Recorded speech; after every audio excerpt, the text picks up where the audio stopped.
It was a chilly Monday evening in downtown Atlanta, the kind where the cold seemed to seep into your bones no matter how many layers you wore. The streets buzzed with the usual weekday hustle, cars honking in gridlock, footsteps echoing against the pavement, and the occasional chatter of people rushing home or meeting friends for dinner. Amid the crowd, Marcus Hayes moved with quiet purpose, his hands stuffed into the pockets of a plain gray hoodie. He looked like any other man taking a break after a long day, a casual observer grabbing a coffee to keep warm. But Marcus was far from ordinary. Beneath the unassuming exterior was a sharp, calculated mind that had unraveled some of the most complex criminal cases in the country.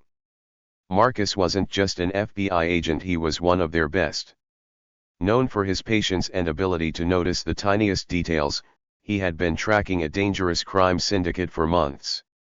This case was different, though. The stakes were higher, the players more ruthless, and the trail colder than usual. For Marcus, the cafe wasn't just a spot for coffee. It was a place to observe. From here, he could blend into the crowd while keeping tabs on the movements of his targets. The cafe was near a series of drop points rumored to be used by the syndicate, and Marcus knew it was only a matter of time before something happened. As he sipped his steaming cup, he scanned the room with practiced ease. People chatted at tables, some buried in their laptops, others scrolling on their phones. It all seemed normal. Too normal. He decided it was time to step outside and do a quick perimeter check. He tossed his cup in the trash and adjusted his hoodie as he walked out into the crisp air. His breath formed small clouds in front of him, but his mind was razor sharp. And then, he noticed it.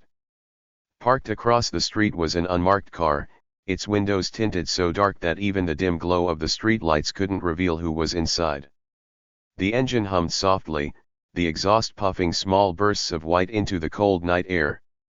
To most people, it would seem like any other vehicle waiting for its owner. But Marcus wasn't most people. He had learned to trust his instincts, and right now, they were screaming at him.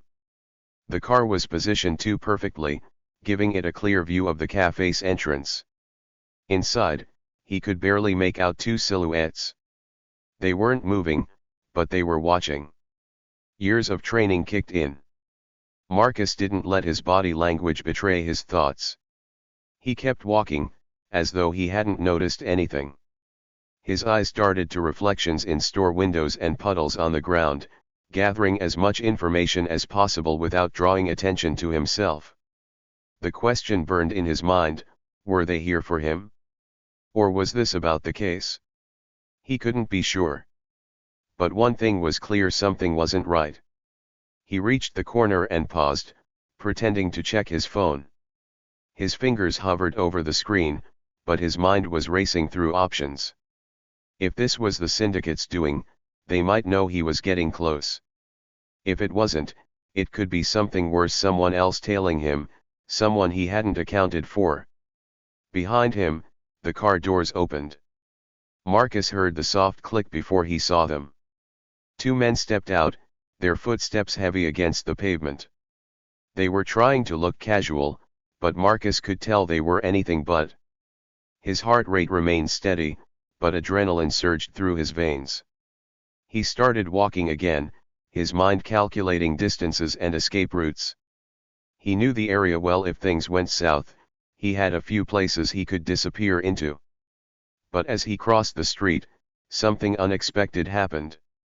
Another car pulled up, this one marked with flashing blue and red lights.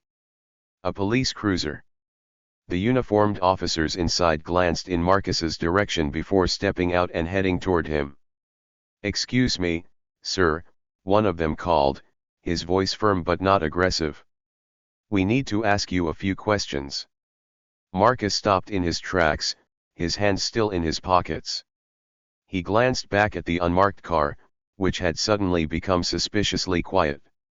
The two men who had stepped out moments ago were now lingering near the vehicle, watching. "Is there a problem, officer?" Marcus asked calmly, his tone neutral. The officer didn't answer right away. Instead, he gestured for Marcus to step closer. Just routine. We've had reports of some suspicious activity in the area. Suspicious activity. The words hung in the air, heavy with implication. Marcus's mind raced. This was no coincidence. The other officer circled behind him, his eyes scanning Marcus as though sizing him up. "Can we see some ID?" he asked. Marcus knew this wasn't the time to argue, but he also knew he had to tread carefully. Slowly, he reached into his back pocket and pulled out his wallet. His FBI badge was inside, but flashing it too soon could escalate the situation. As he handed over his driver's license, he felt the weight of their scrutiny. The officers studied it for a moment before exchanging a glance. "You live around here?" one of them asked. "No," Marcus replied honestly. "Just passing through." The officer nodded slowly, but Marcus could see the doubt in his eyes. They weren't convinced. Behind him, the men from the unmarked car were still watching. Marcus could feel their eyes on him, their presence like a shadow he couldn't shake. He had a sinking feeling that this night was far from over. Marcus had barely stepped onto the crosswalk when the quiet hum of the evening was shattered by the sudden flash of blue lights behind him. The beams illuminated the street, bouncing off store windows and the smooth, wet pavement. The chilling sound of a siren followed, piercing the air like an alarm. Instinctively, Marcus paused, his pulse quickening. The hair on the back of his neck stood on end, and his sharp eyes darted toward the source of the commotion. A marked police cruiser had come to an abrupt stop at the curb behind him. Two officers stepped out. They were white, their expressions hard, their posture tense. One officer, broad-shouldered and tall, placed his hand on the grip of his holstered weapon. The other, a bit shorter but equally imposing, mirrored the action. Their eyes locked onto Marcus, radiating suspicion. "Hands up," the taller officer barked, his voice sharp and commanding. The street grew eerily silent. Conversations at nearby cafe tables stopped mid-sentence. Pedestrians slowed, their heads turning toward the unfolding scene. A man walking his dog froze, the leash going slack in his hand. Marcus felt the weight of dozens of eyes on him. He raised his hand slowly, deliberately, keeping his movements calm and unthreatening. He could sense the tension thickening, like a storm cloud hovering overhead. His mind worked quickly, assessing the situation. Was this about the case? Or was this something else entirely? He'd faced situations like this before, and he knew better than to let emotions take over. "Is there a problem, officer?" he asked, his voice calm but firm, with just a hint of steel beneath the surface. The officers didn't respond immediately. Instead, they approached him cautiously, their boots crunching against the gritty pavement. Their hands stayed near their weapons, as though they expected him to make a sudden move. Marcus resisted the urge to sigh. He'd seen this play out too many times, felt the invisible weight of judgment that came with being a black man in the wrong place at the wrong time. Even now, as an FBI agent, he wasn't immune to it. "Turn around," the shorter officer ordered. Marcus complied, moving deliberately, making no sudden movements. He felt the cold, unyielding grip of handcuffs snap around his wrists a moment later. "You fit the description," the taller officer muttered. The phrase hit Marcus like a slap, though he didn't let it show. His jaw tightened, his lips pressing into a thin line. He knew exactly what that meant. It wasn't about a description, it was about a perception. "Description of what?"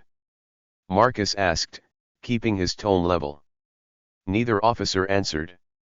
Instead, they patted him down, searching his pockets. One of them pulled out his wallet and flipped it open. His FBI badge was inside, tucked behind his driver's license. But the officer barely glanced at it before pocketing the wallet. Marcus didn't flinch. He'd learned long ago to keep his composure in situations like this, no matter how frustrating they were. Losing his cool wouldn't help him now. Behind him, the world seemed to hold its breath. A woman standing nearby whispered to her friend, her voice low but audible in the stillness. "Do you think he did something?" "I don't know," the friend replied, clutching her bag tightly. Marcus heard every word, but he didn't react. Instead, he focused on the officers, on their movements, on their words or lack thereof. "What's the charge?" he asked again, his voice cutting through the silence. "Suspicious activity," the taller officer replied gruffly, avoiding eye contact. Marcus raised an eyebrow, though they couldn't see it. "Suspicious activity," he repeated, as if testing the phrase. "And what exactly did I do that seemed suspicious?" The officer didn't answer. Instead, he gave Marcus a small shove toward the cruiser. "Let's go," he said curtly.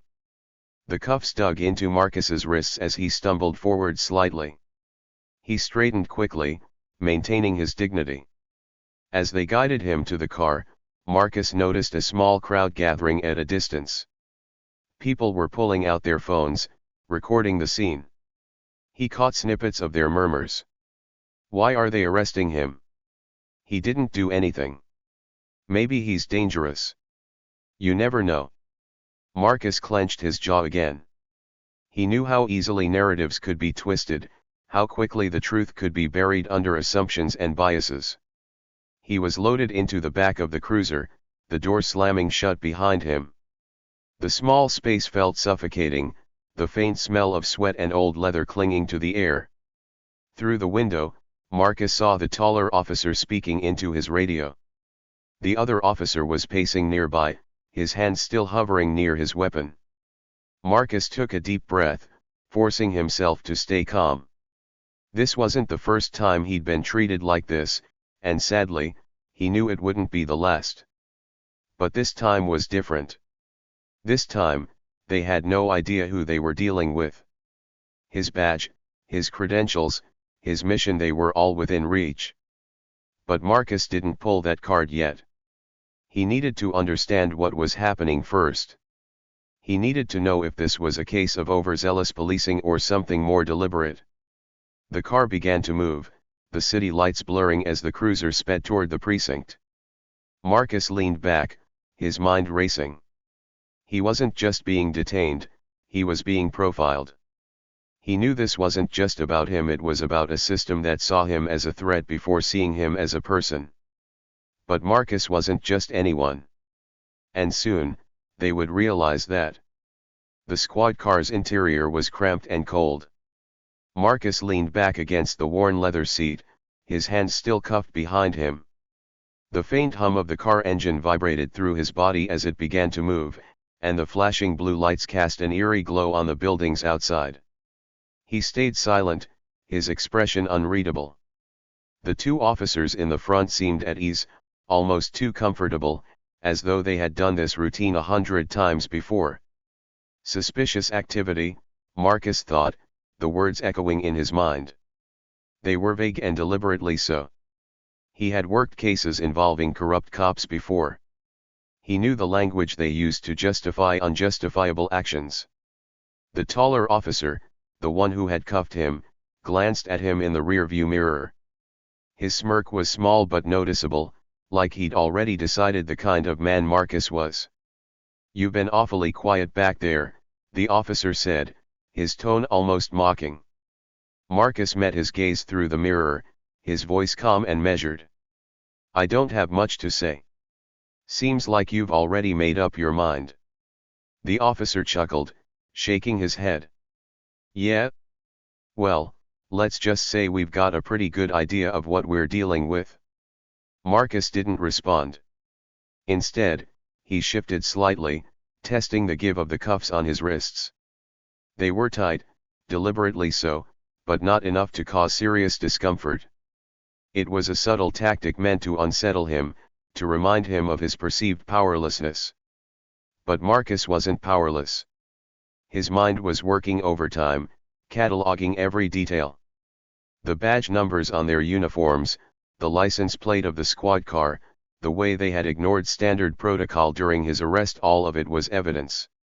Then there was the timing. That unmarked car he'd seen outside the cafe wasn't a coincidence. And these officers? They hadn't arrived by chance either. Someone had orchestrated this, but for what purpose? Marcus's instincts told him this wasn't random. As the car turned a corner, Marcus glanced out the window. The streets were quieter now, the bustling crowds replaced by empty sidewalks and the occasional flicker of a neon sign. They weren't heading toward the central precinct, at least, not the one he knew. The realization hit him like a jolt. They were taking him somewhere else. "Where are we going?" he asked, breaking the silence. The shorter officer turned halfway in his seat, his hand resting on the divider between them. "Don't worry about it," he said, his tone dismissive. Marcus tilted his head slightly, his gaze unwavering. "Pretty sure I have the right to know." The officer smirked. "You've got the right to stay quiet, and I suggest you use it." Marcus didn't press further, but his unease deepened. He noted the landmarks they passed, mentally mapping the route. It wasn't adding up. Back at FBI headquarters. Meanwhile, at FBI headquarters, Agent Sandra Cooper was staring at the clock on her desk. Marcus was overdue for his check-in. Sandra was Marcus's partner, and over the years, they had developed a bond built on trust and mutual respect. She admired his calm demeanor and razor-sharp instincts, but right now, her gut told her something was wrong. She dialed his phone again, but it went straight to voicemail. "Come on, Marcus," she muttered under her breath, running a hand through her short auburn hair. Sandra's desk was cluttered with papers, case files, and a cold cup of coffee. Among the mess was a map of Atlanta marked with red circles, locations tied to the crime syndicate they had been tracking for months. She picked up her phone and called another number. "Hey, it's Cooper," she said when the line connected. "Have you heard from Hayes?" The agent on the other end hesitated. "No. Last I saw him, he was heading to that cafe downtown. He hasn't checked in." "No," Sandra said, her voice tight. "And something doesn't feel right. Want me to send someone to check it out?" Sandra thought for a moment. Marcus was more than capable of handling himself, but the lack of communication was unlike him. "Yeah," she said finally. "Send someone to the area. Let me know what they find." Hanging up, Sandra leaned back in her chair, her mind racing. She opened her laptop and pulled up the GPS tracker embedded in Marcus's work phone. The signal was faint but active. It showed that he was on the move, but the route didn't make sense. In the squad car. Marcus's thoughts were interrupted when the squad car came to a sudden stop. They weren't at a precinct. Instead, they were in an industrial area on the outskirts of the city. The taller officer opened the back door and grabbed Marcus by the arm, pulling him out roughly. Marcus stumbled slightly but regained his footing quickly, his eyes scanning his surroundings. "What's this about?" he asked, his voice steady. "Like we said," the shorter officer replied, "you fit the description." Marcus didn't buy it. He glanced around, taking in the empty warehouses and dimly lit streets. This wasn't procedure. This was something else entirely. The officers exchanged a look, and for the first time, Marcus saw a flicker of uncertainty in their expressions. "You boys sure you know what you're doing?" Marcus asked, his tone laced with quiet authority. The taller officer sneered. "You don't get to ask questions." But Marcus could see the cracks forming. Whoever these officers were, they weren't as confident as they wanted to appear. Sandra's investigation. Back at the FBI office, Sandra was digging deeper. She cross-referenced Marcus's GPS signal with known locations tied to the crime syndicate. The area where his signal had stopped matched one of their suspected drop sites. Her stomach churned. This wasn't a coincidence. She grabbed her coat and headed for the door, calling another agent as she walked. "I'm heading out. I think Marcus is in trouble." The voice on the other end was hesitant. "Do you think it's connected to the case?" "I don't know," Sandra admitted. "But I'm going to find out." The interrogation room was stark and oppressive, its concrete walls painted a dull gray that seemed to sap the energy from the air. A single, flickering fluorescent light hung overhead, casting long shadows across the battered metal table where Marcus Hayes sat. His hands were cupped in front of him, but his posture was upright, composed. The two officers stood across the room, leaning casually against the wall, their smirks etched with arrogance. They tossed accusations at him like darts, each one baseless and inflammatory. "So, what were you doing skulking around downtown, huh?" the taller officer sneered, pacing slowly back and forth. "Meeting someone? Selling something?" Marcus said nothing. His calm, focused demeanor only seemed to agitate them further. "Cat got your tongue," the shorter officer chimed in, crossing his arms and leaning forward. "Or maybe you're waiting for your lawyer to come save you. Hate to break it to you, but nobody's coming." They laughed, their arrogance filling the small room. Marcus, however, wasn't rattled. If anything, their overconfidence only confirmed his suspicions. These two weren't just bad cops, they were dirty ones. Their behavior wasn't just about profiling him, it was about something much bigger. He stayed silent, observing every move, every word. It wasn't lost on him that they hadn't followed proper procedure since the moment they'd stopped him. No rights read. No charges formally stated. Their arrogance was a thin veil over their incompetence. The door to the room creaked open, and a third man, also an officer but dressed in plain clothes, stepped inside. He carried himself with an air of authority, but his demeanor matched the two in the room, cold, dismissive, and smug. "Got yourself in a bit of trouble, huh?" the man said, taking a seat opposite Marcus. "You can make this a lot easier on yourself if you just tell us what you were doing out there tonight." Marcus tilted his head slightly, his eyes narrowing. "Funny. I was about to say the same thing to you." The room went still. The officer chuckled, shaking his head. "Oh, you've got jokes. Well, let me tell you something, buddy. This isn't going to end well for you." Marcus leaned forward, the metal cuffs clinking softly against the table. "That depends," he said evenly, "on whether you're smart enough to know when to stop digging your own grave." The officer's smirk faltered for a split second, but he quickly recovered. Then came the knock. It was sharp and precise, echoing through the small room. The officers exchanged a look, their confidence wavering. Before anyone could respond, the door swung open with a force that silenced the room. Agent Sandra Cooper strode in, her presence commanding and sharp. Behind her were two senior FBI supervisors, their dark suits and stern expressions a stark contrast to the chaotic energy of the local officers. Sandra carried a thick dossier, which she slammed onto the table in front of Marcus. The sound reverberated through the room like a gavel striking in judgment. "Gentlemen," Sandra said, her voice cool and steady, "I believe you've made a serious mistake." The taller officer straightened, his smugness slipping. "Who the hell are you?"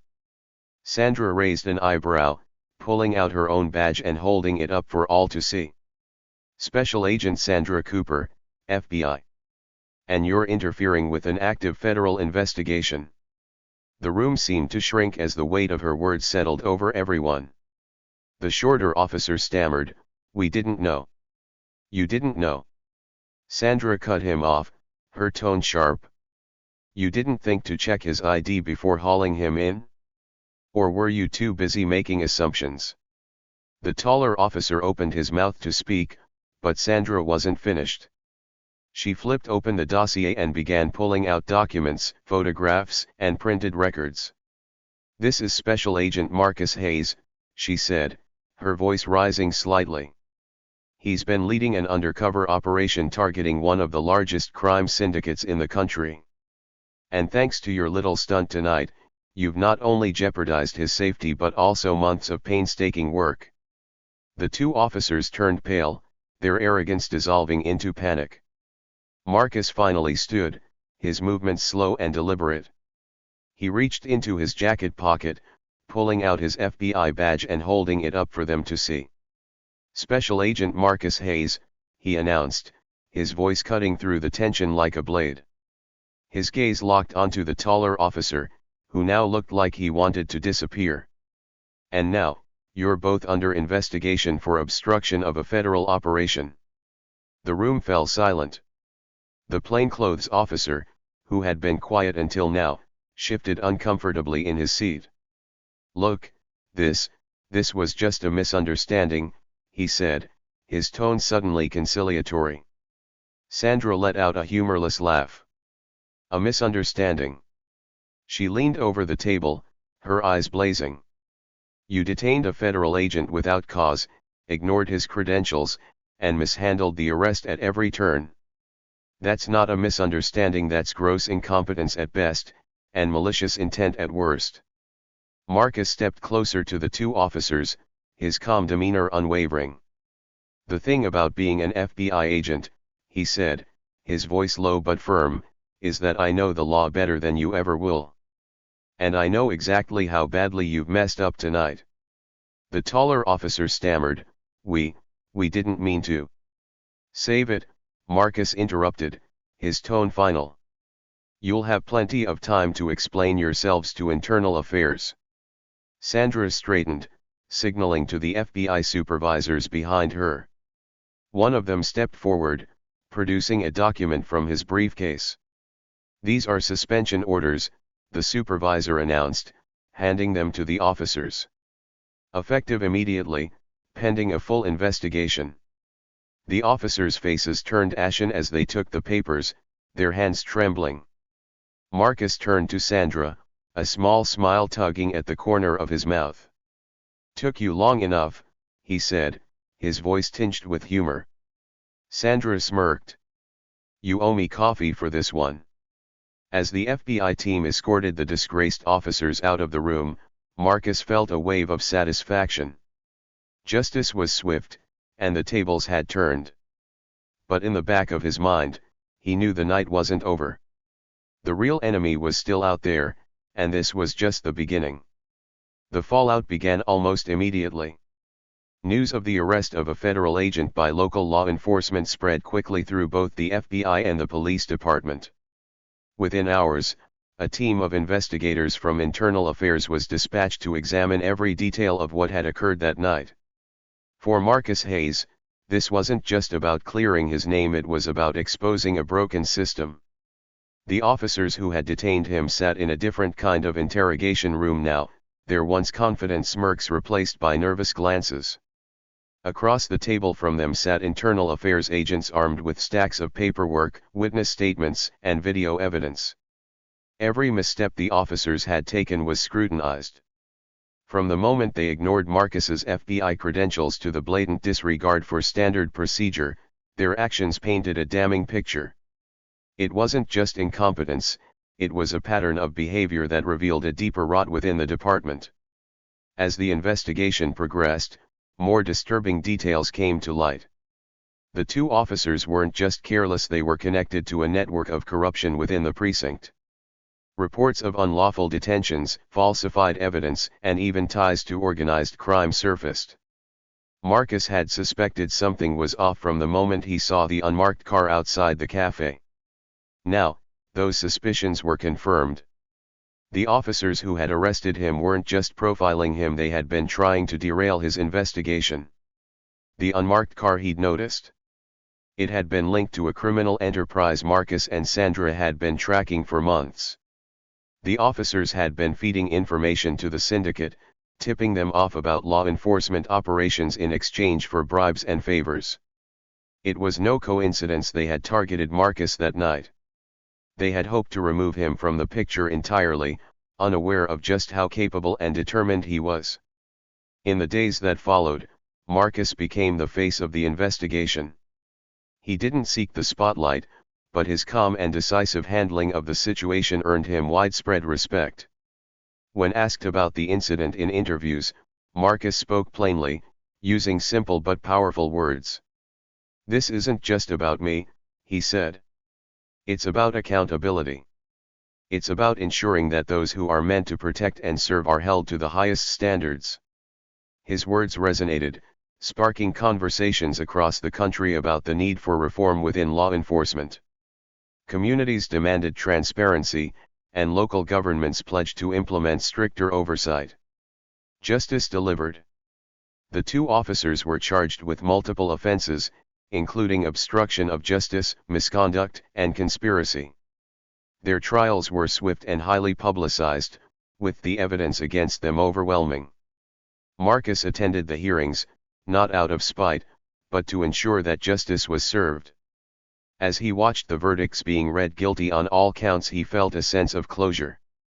But the fallout didn't stop with the two officers. The investigation into their actions led to the suspension of several other members of the precinct, including a senior officer who had turned a blind eye to their misconduct for years. The police department underwent a complete overhaul, with new leadership brought in to rebuild trust with the community. One evening, a few weeks after the incident, Marcus sat at his desk in the FBI office, reviewing case files. Sandra walked in, carrying 2 cups of coffee. She set one down in front of him and took a seat across from him. "You're a hero, you know," she said, her tone teasing but sincere. Marcus shook his head, a small smile playing on his lips. "I'm just doing my job." Sandra leaned back in her chair, studying him. "Most people wouldn't have handled it the way you did." Staying calm, thinking ahead, it made all the difference. Marcus took a sip of his coffee, the warmth spreading through him. "It wasn't just me. You had my back, and so did the rest of the team. That's what matters." They sat in comfortable silence for a moment before Sandra spoke again. "Do you think they'll really change?" Marcus's expression turned thoughtful. "Change takes time," he said. "But this is a start. Sometimes, that's all we can ask for."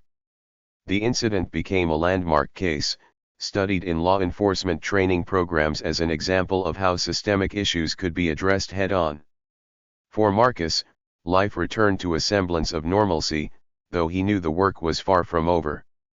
The crime syndicate he'd been investigating was still at large, and his focus shifted back to the task at hand. But he carried the lessons of that night with him: the importance of standing firm in the face of injustice and the power of resilience. As he walked out of the office that night, the city lights twinkling in the distance, Marcus felt a quiet sense of purpose. He knew there would be more challenges ahead, but he was ready to face them. Because in his line of work, justice wasn't just an ideal, it was a responsibility.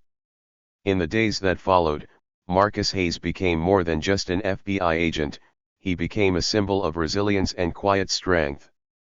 His story was shared in newspapers, on TV, and across social media platforms, sparking conversations far beyond Atlanta. The image of Marcus standing firm in the face of injustice resonated deeply with people from all walks of life. The story wasn't just about what had happened to him, it was about what he represented. He wasn't a man seeking fame or recognition, he was someone who stood for what was right, even when the odds were stacked against him. Marcus didn't see himself as a hero. To him, it was just another day on the job, another challenge in the long line of obstacles he had faced in his career. But others saw something different. They saw a man who had been unjustly targeted yet refused to lash out in anger or bitterness. He had kept his head high, stayed calm, and let his actions speak louder than his words.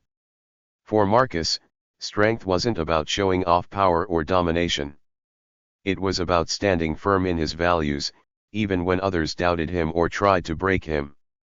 The world began to take notice. Stories emerged of others who had faced similar struggles, and Marcus's calm yet powerful response gave them hope. People started to talk about what it meant to be underestimated and how those moments could be turned into opportunities for growth and change. Leaders from various communities held town halls to discuss issues of profiling, misuse of power, and the systemic reforms needed in law enforcement. Marcus's case became a turning point in these discussions, providing a real-world example of how accountability could be demanded and achieved without violence. Schools and universities began to include his story in lessons on justice and leadership. Teachers asked their students, "What would you have done in Marcus Hayes's shoes?"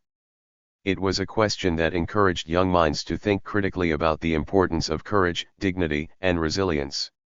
His story even reached places he never imagined. International news outlets ran features on his calm defiance and the sweeping reforms his case had inspired. Marcus received letters from strangers, some thanking him for his bravery, others sharing their own experiences of being underestimated or treated unfairly. Each letter reminded him of the quiet power of connection, the way one person's actions could ripple out and touch so many lives. One evening, weeks after the incident, Marcus found himself on a quiet walk through the city. The streets were alive with their usual hustle and bustle, but for Marcus, the world felt still. He stopped at a park bench, sitting down and gazing out at the city lights. He thought about everything that had happened, the injustice, the revelations, the swift fallout, and the changes that were already beginning to take shape. It wasn't an easy journey. It never had been. As a black man in law enforcement, he had always been aware of the tightrope he walked, the expectations and doubts constantly placed upon him. But this incident had reinforced something he had always believed: the fight for justice wasn't about proving people wrong, it was about staying true to what was right. He thought about the people who had supported him, especially Sandra Cooper. Her unshakable belief in him had been a lifeline that night, a reminder that no one fights alone. And he thought about the people who had doubted him, the ones who had tried to bring him down. He didn't feel anger toward them, not anymore. They had revealed their own weaknesses, their own fears. In a way, their actions had only strengthened his resolve. Marcus's story wasn't just his own, it was part of something much larger. It was a reminder of the countless others who had faced injustice and fought back in their own quiet ways. He realized that his actions had become part of a legacy of ordinary people standing up against extraordinary challenges, refusing to be silenced or ignored. As the city lights sparkled around him, Marcus felt a profound sense of purpose. He wasn't just an FBI agent. He was a man who believed in justice, who believed in the power of resilience, and who believed that even the smallest acts of courage could inspire change. Marcus's story spread not because of grand speeches or dramatic gestures, but because of its simplicity. It reminded people that strength doesn't always roar. Sometimes, it's the quiet resolve of those who refuse to be underestimated. It's in the calm of a man who stands firm while others try to knock him down. It's in the steady voice that speaks truth even when no one seems to listen. And it's in the unwavering belief that doing what's right is more important than being seen as strong. In the end, Marcus's story became a rallying cry for change. It inspired people to look beyond appearances, to question assumptions, and to demand accountability from those in power. Because in the fight for justice, it's not about how you're seen, it's about what you stand for. Marcus stood for justice. And because of him, others found the courage to do the same.